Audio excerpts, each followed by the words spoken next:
you. The White House hasn't confirmed this settlement effort, but explain what Trump's team appears to be seeking from the Department of Justice and why.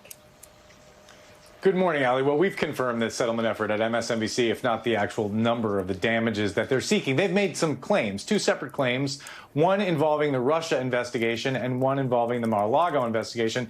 In both cases, Donald Trump is claiming that the government violated his rights and his privacy. And that's the first thing here, is that there is just no evidence that that happened.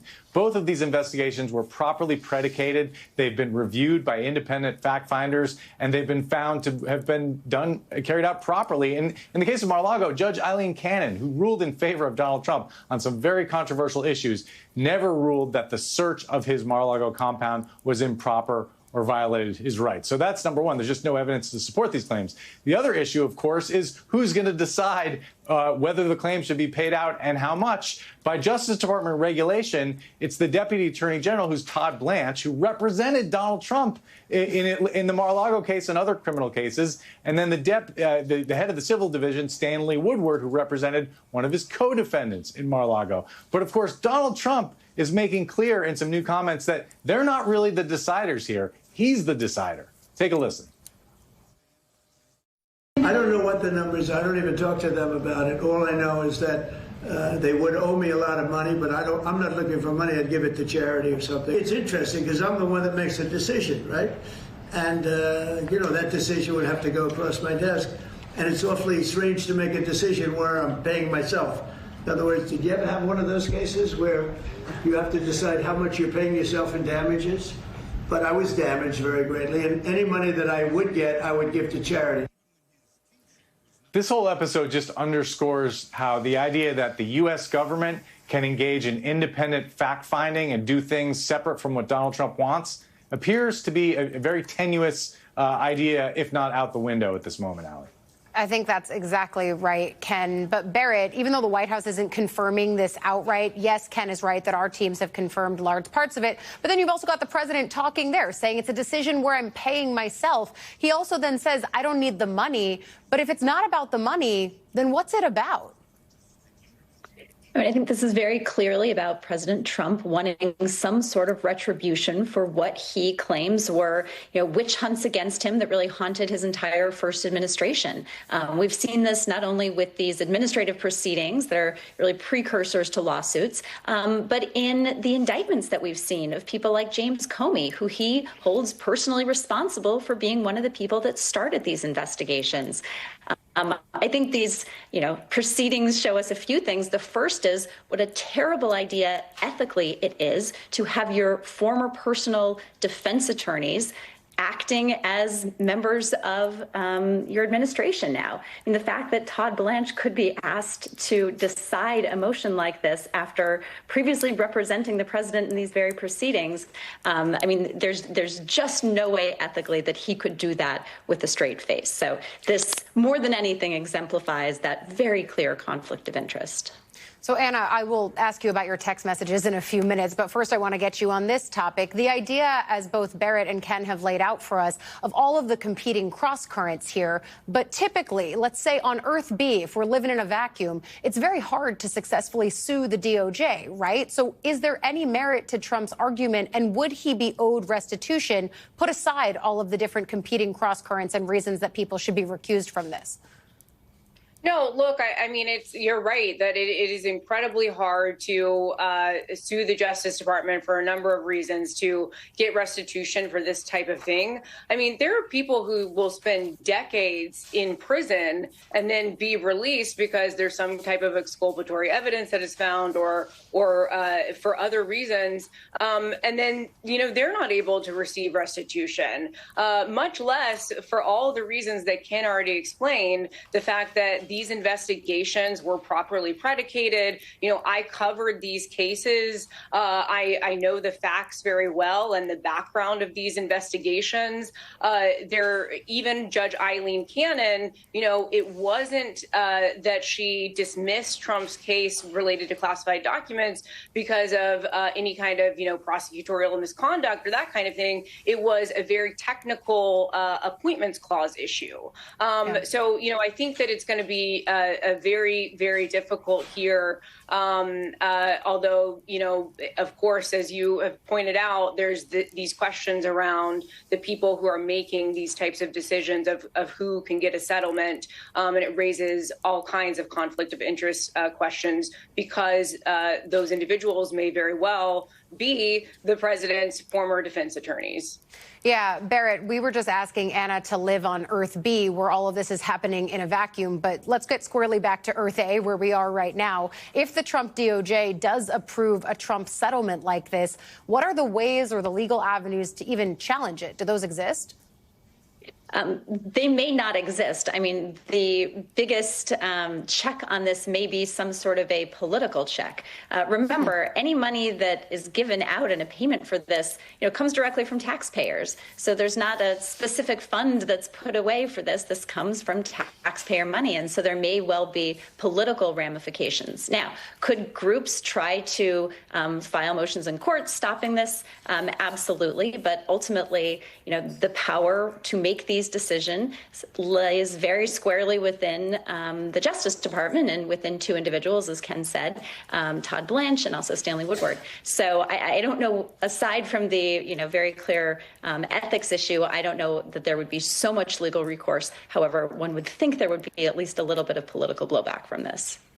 With me to dig deeper, MSNBC Justice and Intelligence correspondent Ken Dilanian. Norm Eisen was White House ethics czar under President Obama and is also the founder and executive chair of the Democracy Defenders Fund. Barbara McQuaid served as U.S. Attorney for Michigan's Eastern District and is an MSNBC legal analyst. Stuart Stevens was Mitt Romney's chief strategist in 2012, is now a senior advisor at the Lincoln Project. Thanks to all of you. So, Norm, the president says it's his decision. I mean, the situation is unique, but it's not unusual for people to file claims against the administration. I mean, typically as a precursor to a lawsuit. But can Donald Trump do just that? Just make the decision by himself? No, Chris, that's not how it works. First of all, these decisions have to be approved by DOJ. Ethics rules apply to DOJ, where when you have Pam Bondi or Todd Blanche, the senior officials who would have to approve this, who were formerly Donald Trump's lawyers, they have to recuse themselves. That's the first guardrail. If they continue to have personal legal entanglements and they're actually advocating for Donald Trump against the United States government, those ethics rules can rise to the level of criminal restrictions that can be violated. And then, Chris, there's the little thing known as the United States Constitution. Donald Trump is not supposed to be able to reach across the counter and grab the government's money and put it in his own pocket. It's called the Emoluments Clause, applies in the foreign context, also to domestic money. So there are multiple rules that are being threatened here.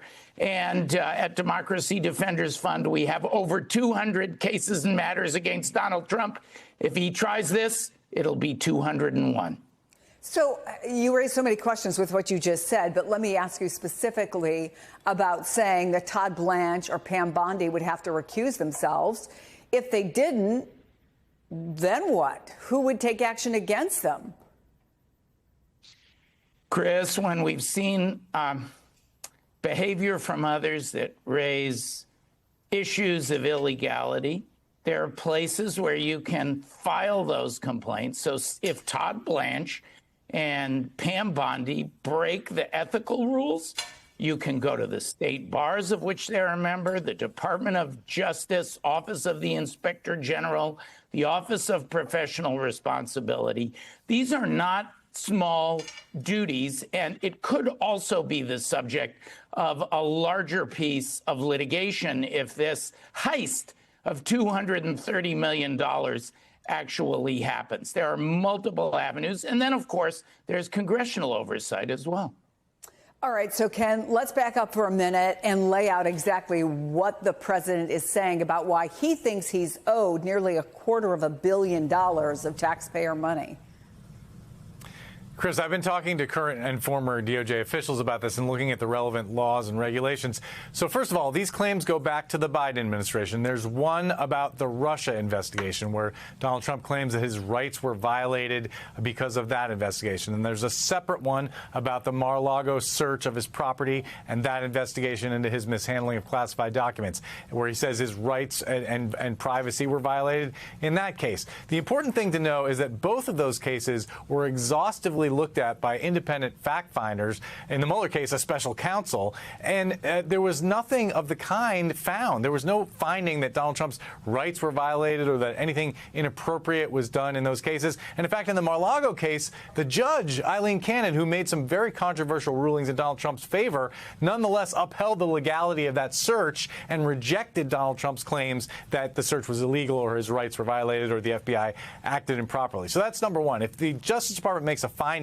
that Donald Trump's rights were violated, that would be a great injury to the facts. And then the second question is, who approves this? There's nothing in the law or regulation that calls for the president to be involved in this in any way. As Norm said, the law says that the Justice Department, and particularly the Deputy Attorney General, has to rule on claims of over $1 million. And there's a whole process involved in this. Look, I've talked to the Justice Department, and they say they will comply with the ethical rules. But the question is, if Todd Blanche recuses himself, does that matter in the end? Because we're living in a world where everyone who works at the Justice Department, particularly the political appointees, know that they defy Donald Trump's wishes at their peril. Donald, he's absolutely getting hammered on this one. And it could lead to bad legal outcomes, because what this suggests is that judges' rulings have gone against him in these sorts of cases, right? I think he's going to realize this in particular, it just looks bad. It's even worse than his what many are calling extortion of private companies. You know, when he came back into office, when he won, even before he was back in some cases, but once he won the election, he basically started suing or threatening to sue all these companies, all these individuals, all these law firms, whatever, saying that you need to basically pay me. Now, in many of these cases, legal experts said, well, you know, there's actually no argument here. There's no argument here legally that works, that they have more than enough ammunition to defeat Trump in court over this lawsuit. And yet they bent the knee less because of legal issues and more because of you wanting to appease Donald because he was about to come back into power. But this is different because this is Trump effectively ripping off the taxpayer, right? And I do think some people will see the difference. You can, I'm not saying you have to, but you could hypothetically compartmentalize and say, you know, I don't care if Trump takes, you know, $15 million from CBS or whatever. Like, you know, he's going after a private company. I don't care. And I'm not saying you have to defend it, but I'm saying, like, you know, CBS's money is not your money. But the DOJ's money, the federal government's money, is your money. If you're an American citizen, it's your money. Right?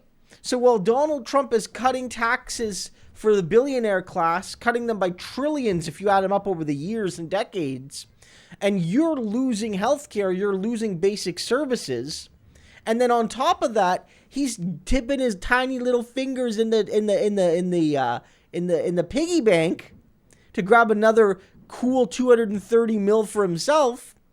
Is he really draining the swamp, or is he just putting a giant Trump logo on the swamp and it's blinking in neon lights? This is the biggest grift I've seen from Trump in many ways, and that's saying a lot.